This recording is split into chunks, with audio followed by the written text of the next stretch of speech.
I suggested an open marriage. It destroyed everything. Hi, not sure why I'm writing this. Maybe I just need to get it off my chest. I'm 37, and for most of my life, I thought things were good. My wife, Emily, we've been together for 13 years. We have a son, Max. He's 8. No big fights. No cheating. No we're on the edge kind of drama. Just stability. We built that so-called adult life. A house in the suburbs, morning drop-offs at school, family breakfasts on weekends, summer trips. People used to say we were the perfect couple, and I believed them for a while. Then something changed. Inside me, it got quiet. Not peaceful, quiet. Sex became rare. Conversations, shallow. In the evenings, we'd sit next to each other, scrolling through our screens, barely exchanging a word. Don't forget to pick up Max. I ordered groceries. I didn't blame her. I didn't really blame myself either. We both just faded into routine. It wasn't awful. It was just nothing. And like many others, I told myself, this is marriage. Partnership instead of passion. Comfort instead of excitement. Then Zoe joined the office. 28 bright, fast, funny, nothing special really. We'd chat, sometimes have lunch in the same group. But I started realizing I was going to work just to hear her laugh again. I didn't fall in love. I didn't fantasize. But next to her, I felt alive again. And it scared me. Because I knew it wasn't about Zoe. It was about me. I didn't cheat on Emily. Not physically, not emotionally. But the thought crept in. Quiet. Persistent. What if I didn't lie? What if I didn't destroy everything behind her back, but just talked? At first, I pushed it away. Then I started reading, thinking, digging. Open relationships. The words felt foreign, almost ridiculous. But the deeper I went, the more I saw. I didn't want to cheat. I just wanted to feel alive and still stay with Emily. I started going to therapy, at first just to make sense of things. And at one session, I finally said it out loud. I don't want to betray her, but I feel like I'm dying inside, and I can't even talk to her about it. The therapist asked, what if you told her everything? Not like asking for permission, but asking to talk. What if this isn't about sex, but about connection? After that session, I just sat in the car for a long time, not sure if I'd lost it or finally started being honest with myself. I wasn't planning to jump into bed with anyone. I just wanted to find a way to still be me and still be with Emily. I had no idea how she'd take it, but one night after Max was asleep, I walked up to her and said, we need to talk, please. Don't interrupt, don't walk away. Just listen. What I didn't know is that this conversation would change everything. And honestly, I still don't know if I did the right thing. That night I sat next to Emily and I told her everything, honestly. And that's where the first part of this story ends. I'm ready to tell you what happened next, how she reacted, what I felt when jealousy first hit, what changed after that. But first, I want to hear what you think. Thanks to everyone who wrote back. Honestly, I didn't think anyone would read this to the end, but I said I'd tell the rest. So here it is. It was a normal evening. Max was already asleep. Emily was on the couch with her tablet, earbuds in. I stood in the kitchen, just watching her, thinking, how the hell do I even say this? I'm not crazy. I didn't want to hurt her. I didn't want a divorce. But if I kept quiet any longer, I felt like I'd just lose it. I had no idea how to start. So I just sat down next to her and said, I need to talk to you. She took one earbud out and looked at me. I took a breath. I didn't cheat. Don't think that. But I've been feeling bad for a long time. Like we're not really together anymore. Just living next to each other. I don't want to leave. But I can't keep going like this either. She said nothing. Just looked straight at me. So I kept going. I started thinking, maybe we could try something different. Not lying. Not sneaking around. Just talking. Maybe even try opening the relationship. With rules. Only if you agree. Silence. Complete silence. She got up, walked to the kitchen, poured a glass of water, took a sip, then came back and asked, "So you want to sleep with other women, and I'm supposed to be okay with it?" I said, "No, that's not what I mean. I just feel like we're both burned out, and I don't know how to fix it. But I don't want to leave you. I love you. I don't know what to do anymore." She looked at me like I was a stranger. Cold.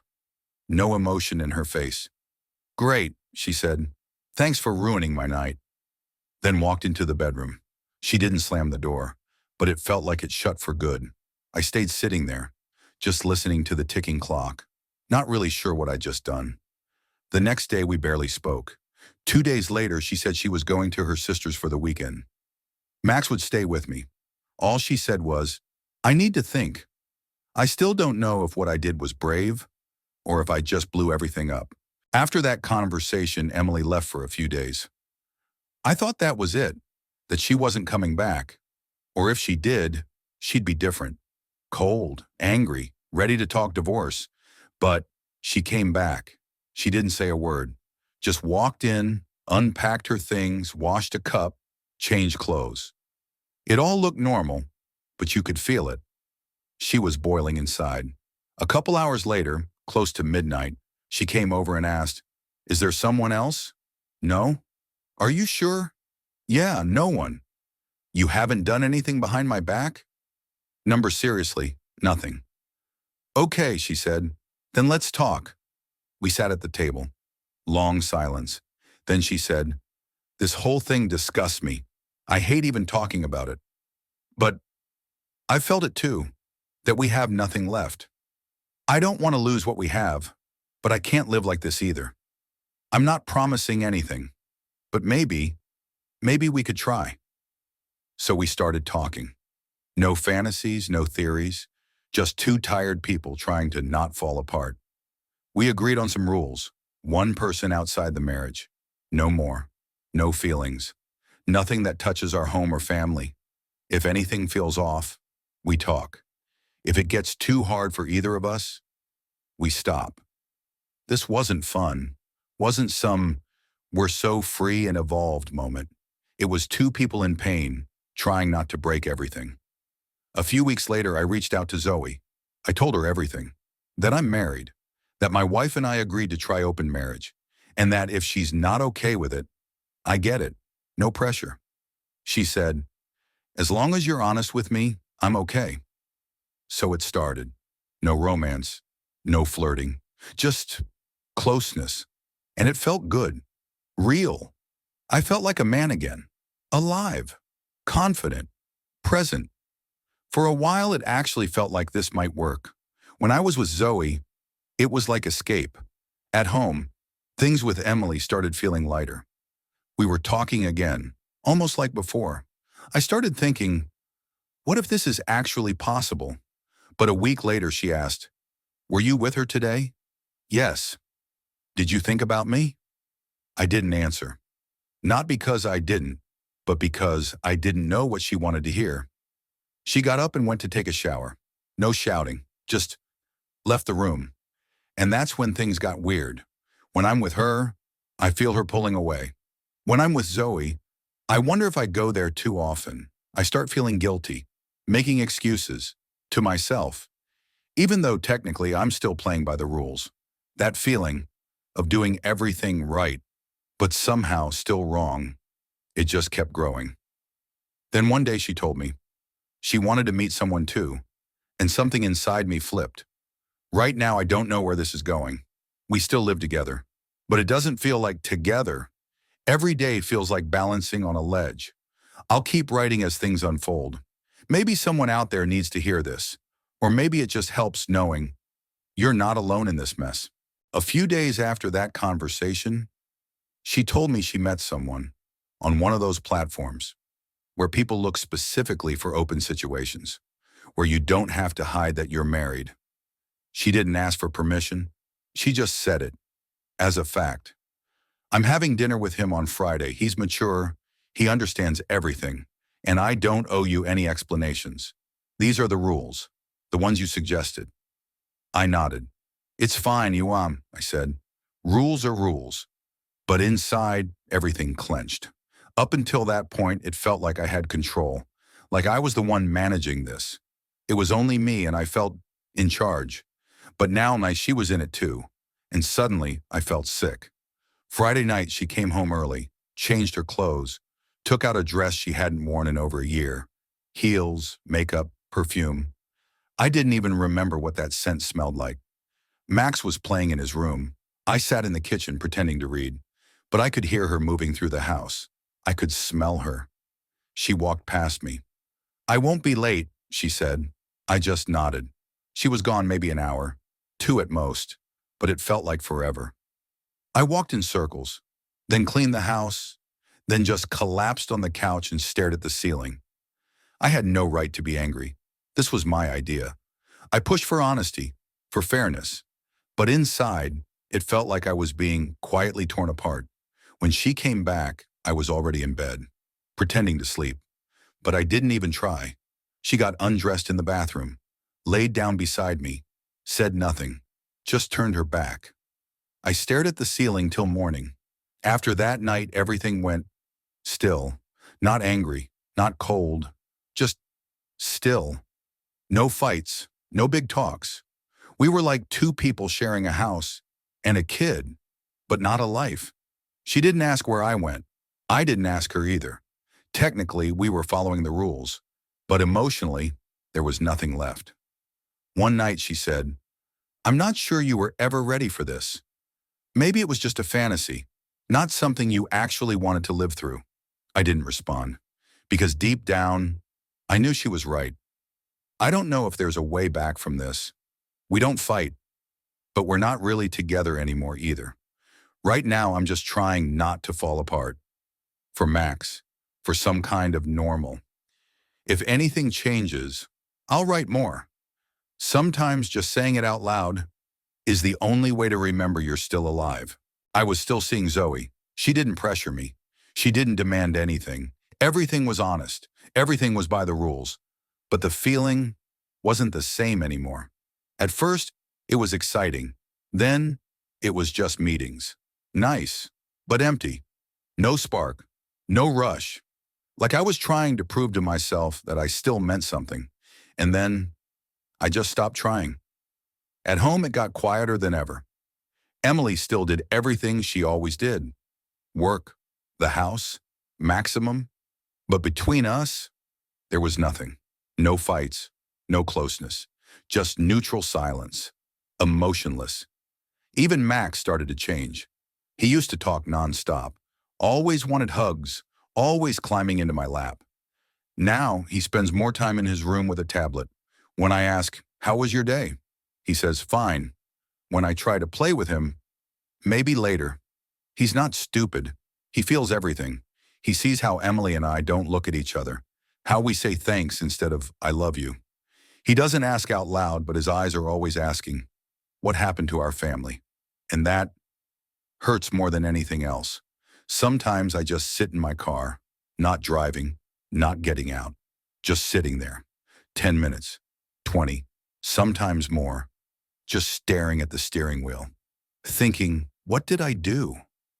I wanted honesty. I wanted to save the marriage. I didn't want to die inside. But in the end, everything died. The connection with Emily, the bond with my son, even the interest in Zoe. I don't know how to bring any of it back, or if it's even possible. For now, I'm just living, day by day, with no idea where this is going. One evening, I was sitting with Max, helping him with homework. He stared down at his notebook and asked, "Dad, do you have another family?" I looked at him. "Why would you think that?" He shrugged. "You're gone a lot, and when you're home, you and Mom barely talk." I didn't say anything. I just pulled him into a hug. He didn't ask again.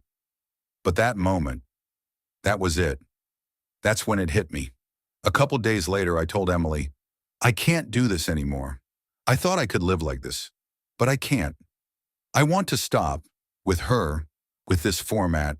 I don't want anyone else, and I don't want you to be with anyone either. I want to either fix us or accept that it's already over. She was quiet for a long time. Then she said, I knew you'd be the first to back out. I nodded. Probably. You thought you were in control, but you just started something you couldn't handle. You weren't thinking about me. You were thinking about you. And now that it scares you, you want it all back. But I don't know if there's even a back anymore. I didn't argue, because she was right. The next day I met with Zoe, told her everything, that I needed to stop, that I was falling apart, that my home was falling apart.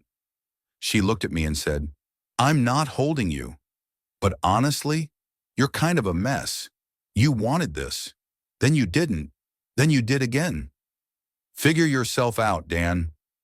Now I'm not with her, and I'm not really with Emily either. We still share a roof. But that's it. I don't know what's next.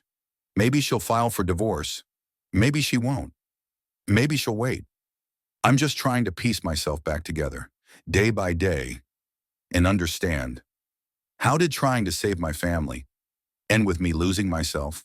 A month after that talk, Emily said, I'm filing for divorce.